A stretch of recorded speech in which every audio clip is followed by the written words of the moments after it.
ভাই আপনার 99 দোকান থেকে এই বলটা নিতে চাই। হ্যাঁ নেন। এই যে ভাই টাকা নেন। বলের দাম 99 টাকা, দোকানদার আমাকে ফেরত দিবে 1 টাকা।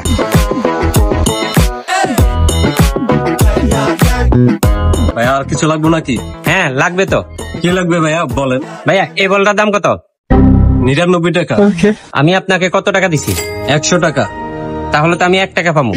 1 টাকা ফেরত দিচ্ছেন না কেন? ভাইয়া 1 টাকা তো নাই। না আমি তো 1 টাকা বেশি দিব না। আমার কাছে তো 1 টাকা নাই, কিভাবে দেব?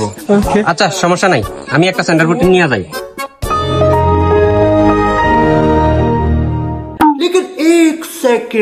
দাঁড়ান ভাই, সেন্টার ফুডের দাম তো 2 টাকা। 1 টাকা দেন। ভাই আমার কাছে তো 1 টাকা নাই। ভাই দেখতেছি 1 টাকার দিয়ে কোনো সমাধান নাই। ওকে 1 টাকার সমাধান আমি দিতেছি। 1 টাকার আমি খাবো, 1 টাকার দোকানদাররে খাওয়াবো, তাহলে সমস্যার সমাধান হয়ে যাবে। 1 টাকার আমি খাইলাম, 1 টাকার আপনি খান, এই হলো সমাধান। না ভাই, এটা তো সমাধান হলো না। আমি এখানে ব্যবসা করতে বসি, খাইতে না। তাহলে এটা সমাধান কি?